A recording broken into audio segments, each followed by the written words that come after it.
Please help me to reach 1,000 subscribers. I never imagined a single choice could change the course of my entire life, but here I am, staring at the remnants of what I once called normal. My name is Ethan, I'm 36, and for years I thought I knew exactly who she was. Her name is Claire, and for as long as I can remember, I believed she and I were meant to be. Not perfect, never perfect, but steady, predictable, safe. I loved her with a kind of reckless devotion I never gave myself permission to anyone else. I protected her in ways I didn't even realize mattered until they didn't. We had grown up in the same small town, shared the same group of friends, and celebrated milestones together that made everyone assume we were inseparable. But life has this funny way of showing you that no one belongs to you, not really, and the people you take for granted can slip through your fingers when you least expect it. It started subtly, a suggestion here, a critique there, until one night, one careless comment, and suddenly the foundation I'd built my world on began to shake. She was talking to her mother on the phone, laughing about some trivial disagreement, and I overheard her say almost casually, "I think David would be so much better at this. He just gets it."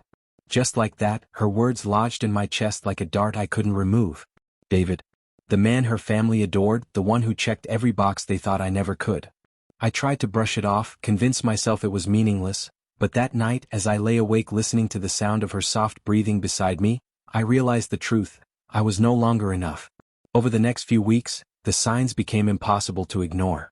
She spent more time with him at gatherings, laughing at jokes I didn't understand, deferring to his opinions when I tried to speak.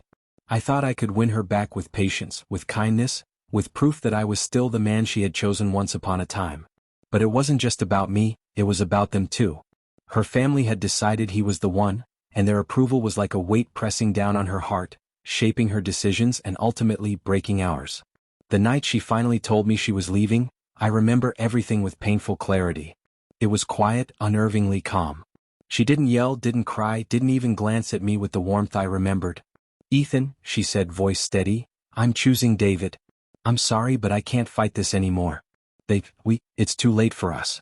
And just like that, she walked past me, leaving the room, leaving the life we had shared, leaving me with nothing but silence and questions I couldn't answer. For a moment, I stood there, frozen, trying to understand how someone I had known so intimately could become a stranger overnight. My chest tightened, a cold realization settling in that I had been blinded by my own assumptions, my own certainty that love alone would keep her by my side. It wasn't just love, it was choice, validation, and approval, and I had lost all three. Days passed in a blur. I went through motions that felt automatic, eating, sleeping, showing up at work, yet inside a storm was brewing. Every memory of Claire that had once brought warmth now burned with regret and bitterness.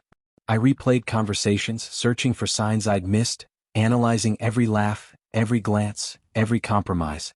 But there was nothing I could do. She had made her choice, and the world she returned to, one where family approval mattered more than the life we built, was no longer mine. It was in that emptiness that I began to change, almost imperceptibly at first. I stopped waiting for her to come back, stopped hoping for apologies or explanations. I focused on myself, on rebuilding not just my life but my identity one layer at a time. I exercised not for her eyes but to feel my own strength. I traveled not to impress her, but to rediscover the freedom I had forgotten I had. I read, I studied, I surrounded myself with people who challenged me, who saw my worth without question. And slowly I realized something that no heartbreak, no betrayal, no choice she had made could take away. I was still whole. Then came the day they realized it too. Her family, the very people who had praised him and dismissed me. They couldn't understand how someone they had deemed inferior could not only survive but thrive in the aftermath of rejection.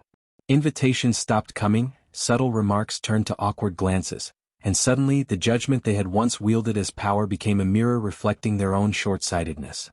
I was no longer the man they thought they knew, and I reveled quietly in their discomfort. I won't lie, there are nights when the pain of her absence resurfaces, a familiar ache in the chest that reminds me I loved deeply and trusted fully. But those nights are brief, passing like shadows at dusk, because in the light, I see clearly what I've become. Stronger, wiser, untouchable by the opinions that once dictated my worth. The choice she made, the approval they granted him, it no longer defines me. And yet, I carry a silent acknowledgement of what was lost, a respect for what once existed between us, however fleeting. Love is complicated, messy, and sometimes unfair, but it is also the fire that forges resilience. I am proof that losing someone doesn't mean losing yourself.